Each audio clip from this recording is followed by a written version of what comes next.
Good afternoon, folks. Now, discussion C, we're discussing the restrictions on items that nursing homes restrict residents to bring. Okay, let me go through those for you in the presentation I made. Please sit back and enjoy.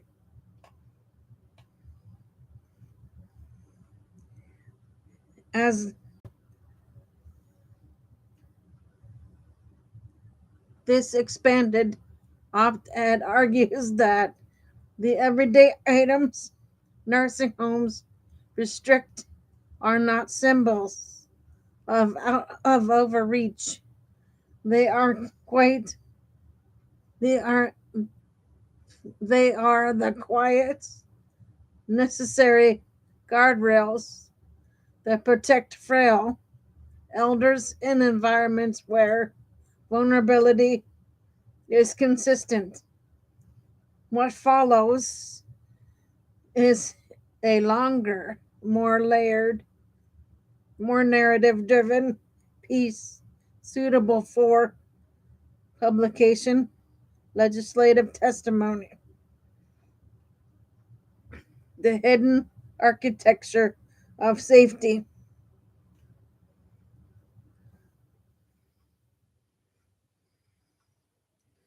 An op-ed on 14 ordinary items nursing homes restrict and why it matters. Walk into any nursing home in northwestern Pennsylvania or anywhere in the U.S. in the country, and you'll find a world shaped by limits.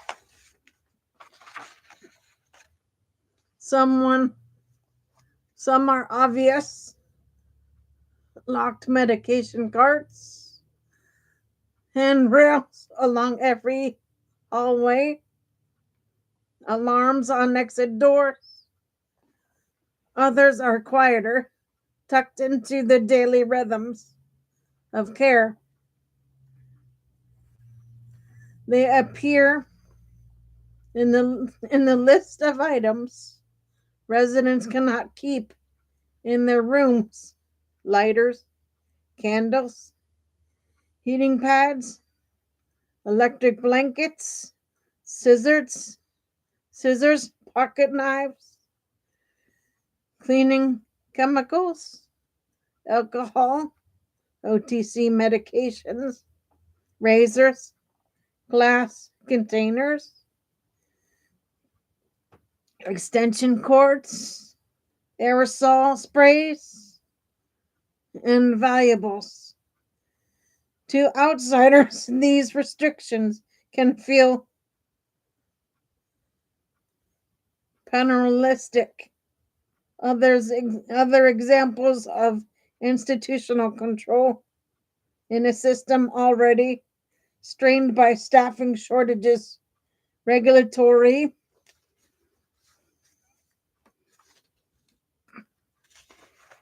pressures, and public mistrust.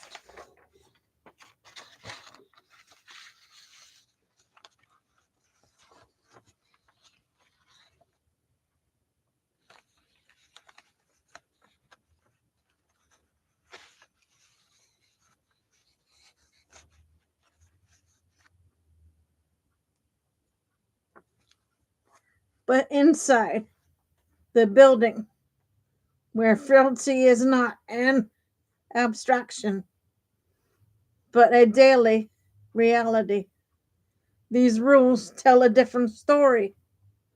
They are the scaffolding that keeps residents safe in a world where the simplest object can become unexpectedly dangerous. The candle that can't be lit. Consider Helen, a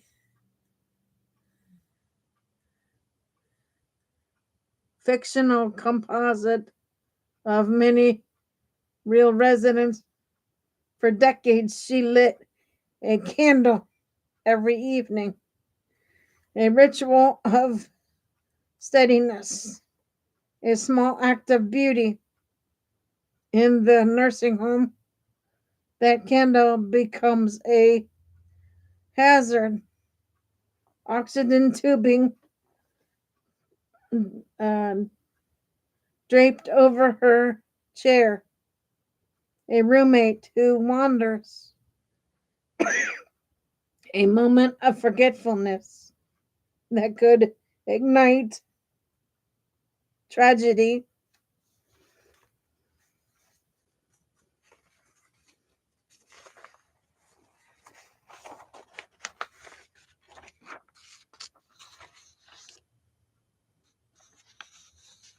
When staff explain the rule, Helen doesn't hear Helen doesn't hear safety. She hears loss. She hears the shrinking of her world. This is the emotional cost of safety in long-term care. Every restriction protects the body, but risks uh, wounding the spirit. The pocket knife that once meant independence. James carried a pocket knife for 40 years.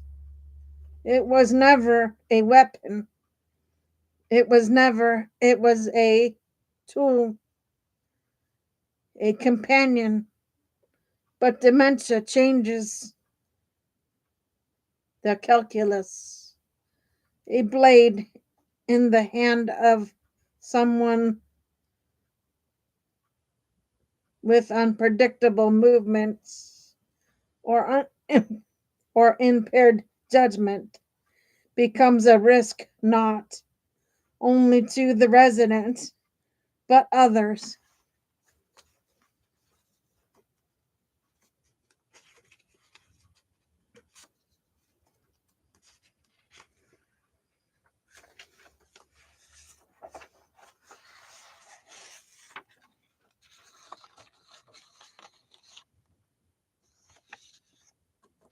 When the knife is removed, James feels the loss not as a policy but as a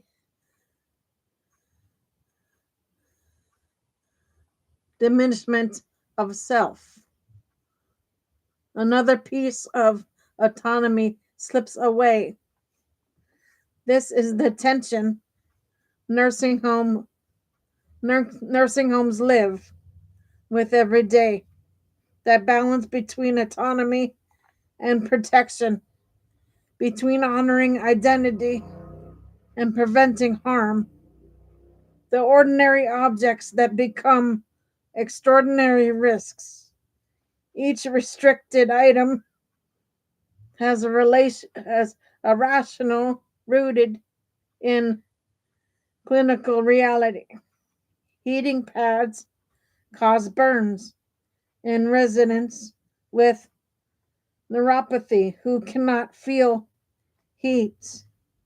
Electric blankets malfunction leading to fires or entanglements.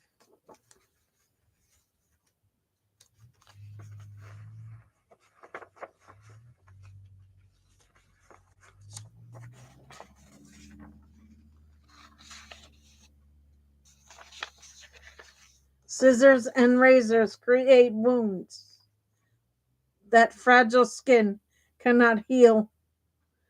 OTC medications began in the community, trigger delirium, bleeding, or dangerous infections interaction. Aerosol sprays irritate lungs already compromised by COPD or heart failure. Glass containers shatter, creating fall risks or fall hazards for people with gait instability. Extension cords trip residents who balance is tenuous at best. Alcohol interactions with anticoagulants, sedatives, and pain medications, turning a nightcap into a medical emergency.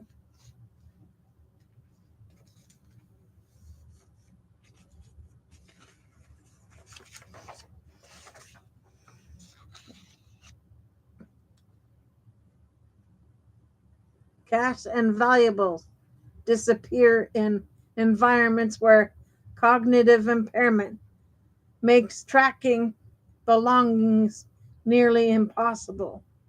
These are not theoretical risks, they are the kind of events that haunt caregivers, burns that don't heal, falls that break hips, medication interactions that spiral into delirium, fires that spread before anyone can respond.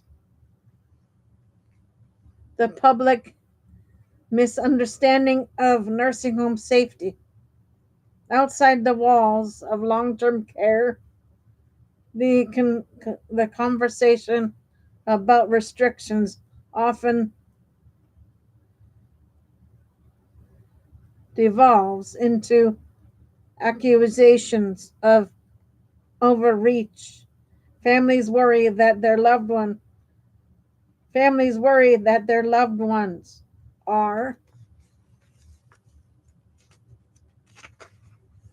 being infantile, inf- infantilized. Advocates argue that nursing homes should preserve autonomy at all costs.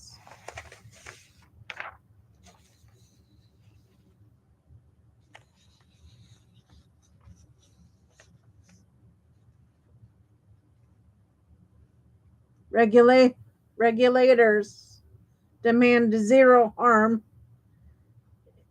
in environments where zero harm is impossible. But the truth is more complicated. Nursing homes are not simply residences, they are clinical environments caring for people whose bodies and minds have changed dramatically. A facility must protect residents not only from external threats, but from the unpredictable consequences of their own illnesses. Safety is not a, a, philosoph- a philosophical debate. If it is a daily practice shaped by frailty,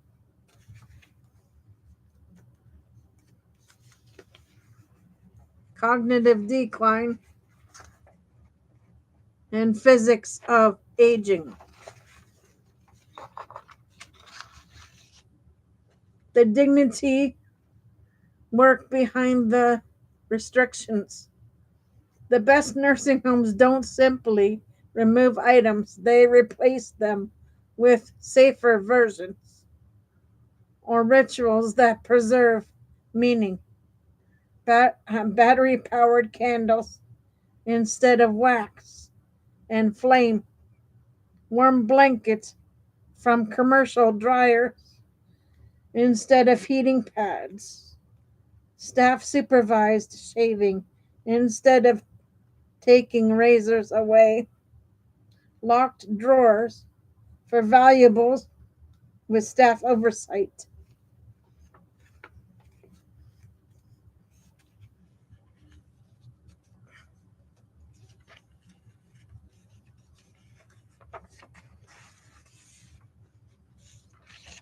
Activity activity rooms where scissors are used with supervision.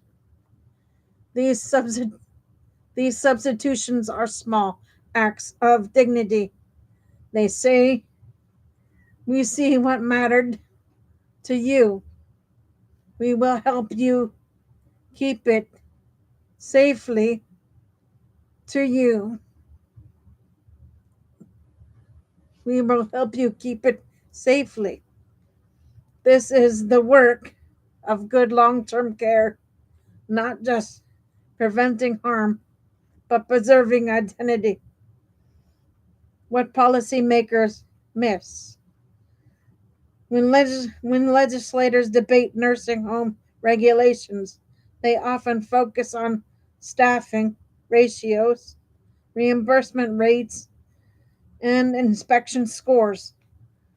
These are essential, but they miss the quieter truth. Safety in long-term care is not is built not only through policy but through thousands of micro decisions made by frontline staff.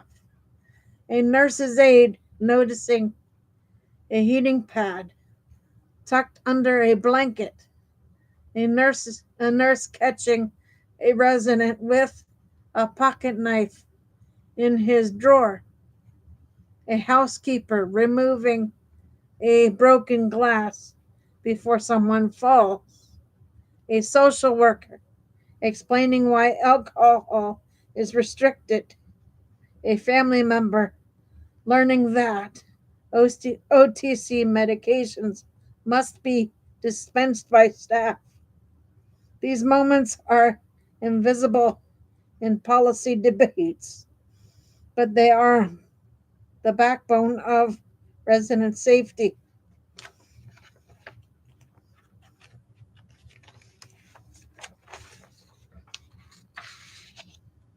The question is not whether nursing homes should restrict items.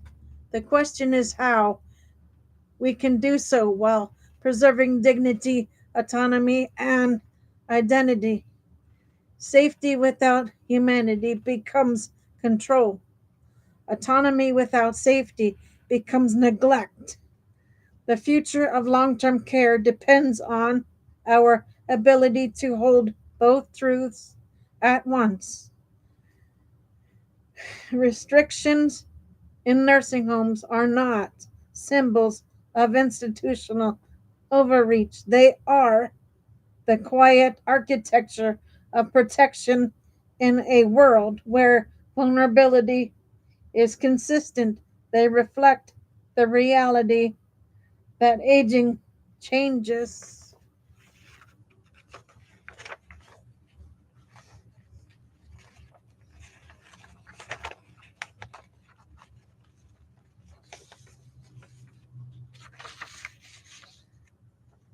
What it is, what is safe, what is possible, and what must be reconsidered. But they also reveal something tender, the devotion of caregivers who work every day to keep residents safe without erasing who they are. If we want better long-term care system, we must stop treating these restrictions as evidence of failure and start seeing them as evidence of care shaped by frailty, risks, and profound responsibility of protecting people who can no longer fully protect themselves. Okay, guys, that is your C. I will be back on shortly with D. Give me a bit for that, please.